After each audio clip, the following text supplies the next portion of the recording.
ગુજરાત ભાજપ પ્રદેશ અધ્યક્ષ જગદીશ વિશ્વકર્મા અમદાવાદમાં Nikol Biratnagar community centre ખાતેથી વિકાસની ભેટ આપશે। 97 કરોડ રૂપિયાના વિકાસ કાર્યોનું ખાતમુહૂર્ત અને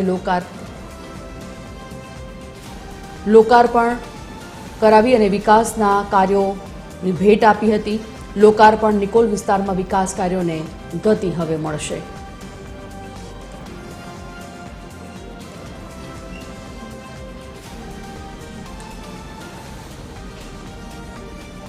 ₹97 કરોડ રૂપિયાના વિકાસ કાર્યોનું ખાતમુહૂર્ત અને લોકાર્પણ તેમના હસ્તે થયું છે। નિકોલ વિસ્તારમાં વિકાસ કાર્યોને વધારે હવે ગતિ મળશે।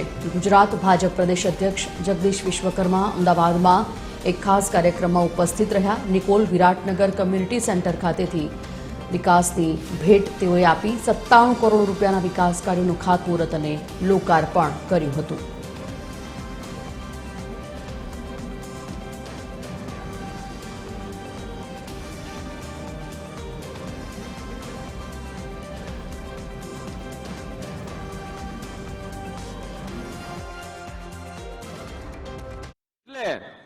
જે રીતે તમે લોકોએ મને અને કાઉન્સિલર મિત્રોને હસમુખભાઈને જે રીતે વોટ આપ્યા અને અમે લોકોએ ઋણ સ્વીકારની અંદર એ તમને ખોબલે ને ખોબલે વિકાસના કામો કરીને આપ્યા છે, એવી રીતે મિત્રો આગામી દિવસોમાં એ પ્રજાએ એ ઋણ સ્વીકારનો કાર્યક્રમ કરવાનો છે।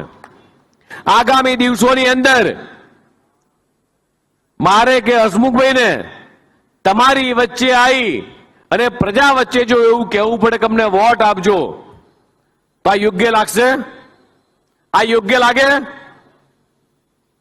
છેલ્લા 30 વર્ષથી ગુજરાતની જનતા એ દેશના યશસ્વી પ્રધાનમંત્રી માનનીય મોદી સાહેબ કે ગુજરાતના મુખ્યમંત્રી માનનીય ભૂપેન્દ્રભાઈ પટેલ, ગુજરાતની પ્રજા છેલ્લા 30 વર્ષથી વિકાસને વોટ આપી રહી છે।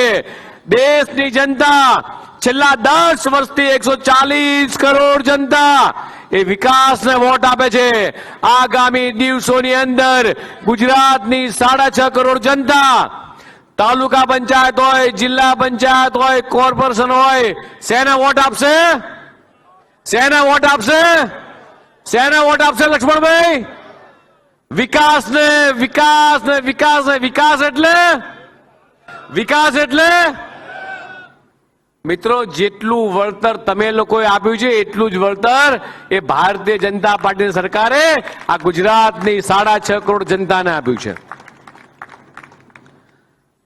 આજના આ લોકાર્પણ કાર્યક્રમમાં આપ સૌ લોકો અહીંયા ઉપસ્થિત રહ્યા અને તમારી સુખાકારી માટે ભગવાનને પણ પ્રાર્થના કરીએ કે આ અર્બન હેલ્થ સેન્ટર 30 બેડની હોસ્પિટલ સરકારે બનાવી છે, અહીંયા કોઈને ના આવવું પડે એવી પ્રાર્થના કરીએ।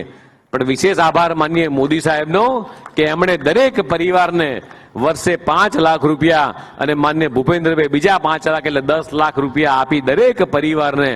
આમાંથી એક વ્યક્તિ એવો નહીં હોય હસમુખભાઈ કે જે વ્યક્તિને કોઈ પણ પ્રકારનો સરકારી લાભ ના મળ્યો હોય, કોઈ પણ પ્રકારનો।